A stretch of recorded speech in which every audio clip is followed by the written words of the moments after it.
Friends, welcome back to another episode of Generation Tech. My name is Alan. Episode 9 is far, far away, but the rumors for the film are coming closer and closer. Is Luke coming back? Is Palpatine coming back? Is Disney going to lock away Princess Ryan in a high tower and throw away the key? And all these rumors are understandable after the whole Last Jedi fiasco.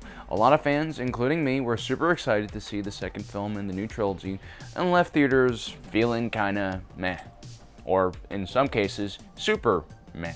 Now, The Last Jedi and this entire trilogy is all about killing the past. Let the past die. Kill it, if you have to. But perhaps a bit too literally. I think as fans and as consumers, we understand the need for a franchise to evolve. Otherwise, Star Wars can't really survive if it fails to find new audiences. If it only caters to the original fans, or even fans like me from the prequel era, well, then it'll die within a generation.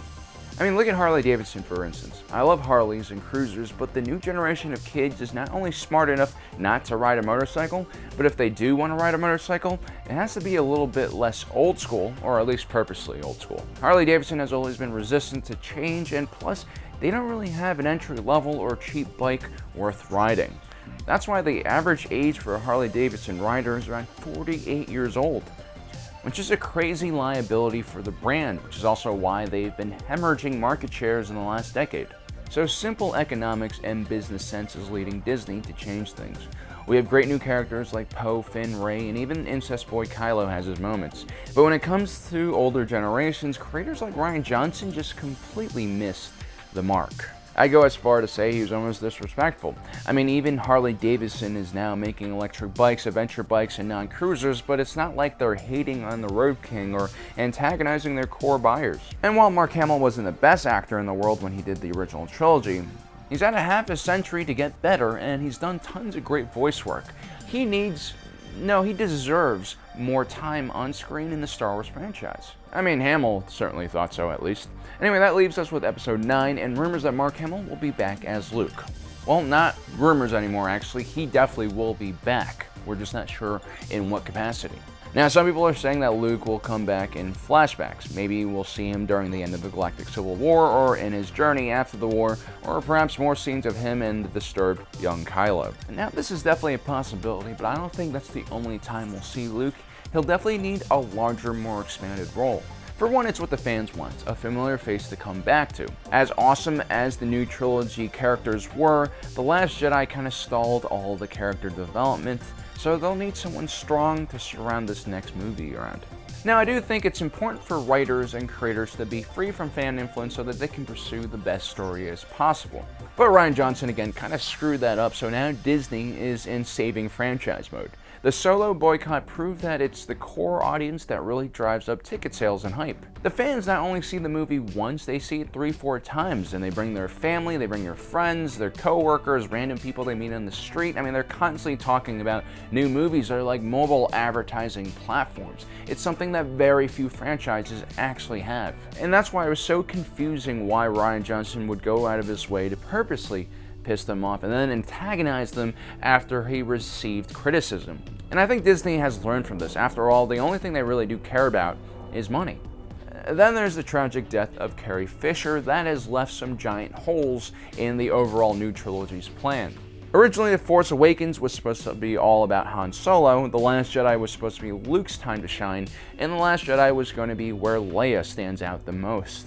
Everything was all perfectly set up, and then the Dolphins had to take our beautiful princess away. Now, this is a transitional trilogy, so there needs to be at least one of the old guard in this next film. Good news is Billy D. Williams is back as Lando. I'm sure he's hanging out with Nien Nunb and those Outer Rim allies Leia was talking about. He's probably got some space station or mining colony or some other semi-legit but sketchy thing going on.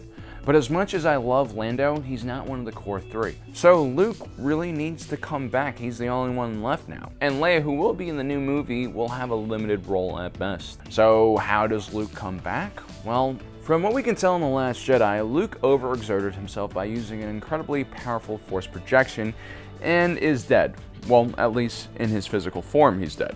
He's become what's known as a Force Ghost. Now, in other videos, we've gone into great detail about how one becomes a Force Ghost, how it all works. We'll link those videos down below if you do want to check those out. But for now, here's a crash course on how the whole thing works. Basically, the Force is broken down into two categories, the living Force and the cosmic Force. The living Force is what the midichlorians and Force users' bodies connect with. The living Force is what allows the Jedi and Sith to have various powers and abilities. Almost all living beings have the living Force flowing through their body, with a few exceptions like the legendary Yuzang Vong and Steve Buscemi, which is why he's looked like an old man since he was in his 30s. The cosmic Force is a little more complicated. It's what creates the fabric of the entire universe. Think of it almost as if it were an extra dimension where time and space doesn't really matter.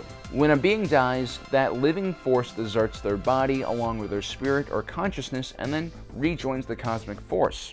This is death in a traditional sense. This is where their personality, their memories, all kind of just evaporate. Everything that makes them who they are disappears. Now Qui-Gon Jinn, towards the end of his life, was on the verge of figuring out exactly how to preserve his essence in the Force after death. Unfortunately, he didn't completely figure it out and wasn't able to concentrate his essence completely. That's why Qui-Gon Jinn is only heard and can't actually project himself into a physical realm unless his power is amplified by some kind of Force nexus.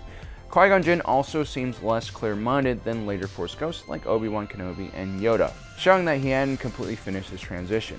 He speaks in a bunch of riddles and hyperbole, which might be a side effect of his training being cut short by Maul.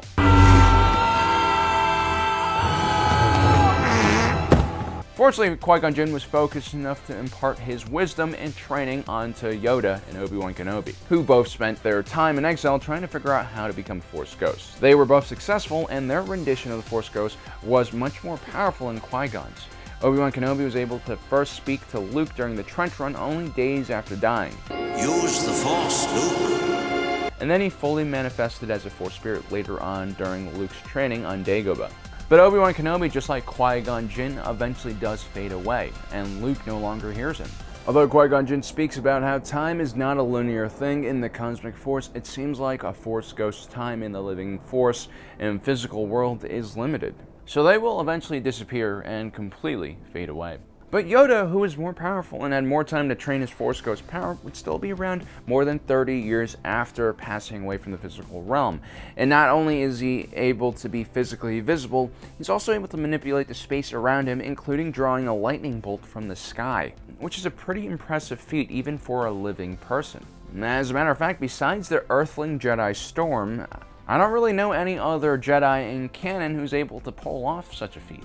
But if the Force works in the way we know it does, even the very air molecules in the sky should have the living Force around it. And if lightning is ultimately caused by friction and static, it's possible for a very powerful Jedi to be able to conjure a lightning bolt and even direct it. Either way, we now know that Yoda, who is a part of the Cosmic Force, is able to manipulate the living Force. Which leads us to Luke, widely considered by many as one of the most powerful Jedi in Star Wars history. While Qui-Gon Jinn, Obi-Wan Kenobi, and Yoda all started learning the Force Ghost technique at a later point in their life, Luke was probably aware of this technique and perhaps even taught it at a much earlier age. Even though he's disconnected himself from the Force for a period of time, he still had plenty of time to perfect the technique. And better yet, he's also had two great teachers in Yoda and Obi-Wan Kenobi, who both completed their own training. This makes Luke's understanding of this technique even more advanced. This is why Luke is able to Force project himself across such great distances like he does during the Battle of Crate. The only way he's really able to do this is by becoming one with the Force. Because, as we mentioned before, the Cosmic Force has a different view on space and time. So what he essentially has done in the scene is project a part of his living Force into the Cosmic Force where distance is not an issue, and then re-emerges on Crate as a projection. This essentially splits his living Force into two. So he doesn't die because his heart gives out or something like that, it's more because he's already transferred so much of his essence into the Cosmic Force, by the end of this process, the rest of him just follows and leaves as well. So what Kylo Ren sees in this scene is not all that different from a Force Ghost. But because Luke has had a lifetime to concentrate his energy and become one with the Force, his Force Ghost is even more physical and realistic than Yoda. Another proof of his power is the fact that the dye that he gives Leia stays present even after his body fades away on Ahch-To, meaning even when he's gone from the physical world, he's still able to maintain that illusion. Well, actually, it's not even an illusion really, because people are actually able to pick up the dye. It's not just a trick of the light, it's actually Luke using the living Force to condense matter from a molecular level into those dye. That is far more complicated than some illusion effect that some other Force users can do. This is something we've never seen any Jedi do in canon before. It's always been theoretically possible Darth Plagueis and Sidious were able to create life from just using the Force in Legends, and it's even possible they created Anakin this way. Nonetheless, Luke being able to do this is impressive. So yes, this means that Luke should in fact return as a Force ghost, and he should have full control over the living Force from the great beyond, just like Yoda. His power should in theory be quite limitless. His physical body is gone, and so are the limitations of it. He's no longer a being made of the living Force trying to manipulate the living Force. He's a part of the very fabric of the universe, which means he's kind of made to God mode. And better yet, now that he's a part of the Cosmic Force, there's no way that the First Order or Kylo Ren can get to him. Luke has made a very sound strategic move here. But just because Luke is invincible doesn't mean he's just gonna force choke everyone in the First Order and then turn Kylo Ren inside out, because that's not a very Jedi thing to do. But also because the Force works in mysterious ways, and Force ghosts, with their higher understanding of the galaxy, usually don't directly interrupt things. Like we talked about, the Cosmic Force has no concept of time, which means that Luke has already seen into the future of the galaxy. Like Qui-Gon Jinn's Force Ghost, he already understands where the galaxy is going, what will happen in the future. He knows exactly what will happen to the First Order and the New Republic and everyone in between. And having all this knowledge, all he has to do is nudge the right people, like Rey and Kylo, into the right direction. What that right direction is, well, we'll talk about that in another video. So manipulating everyone from behind the scenes like a puppeteer is very much in the spirit of being a Force spirit. And as enticing as it is for Luke Skywalker to rain down thunderbolts from the sky and basically destroy everyone, it's just not that practical from a movie standpoint.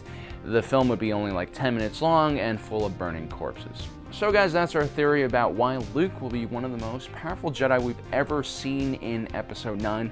Let me know in the comment section below what you think. Do you think this is a good idea? Do you think it's a bad idea? Do you think it'll happen? Also guys, if you want to learn more about how someone becomes a Force Ghost, we'll link those videos in the description down below.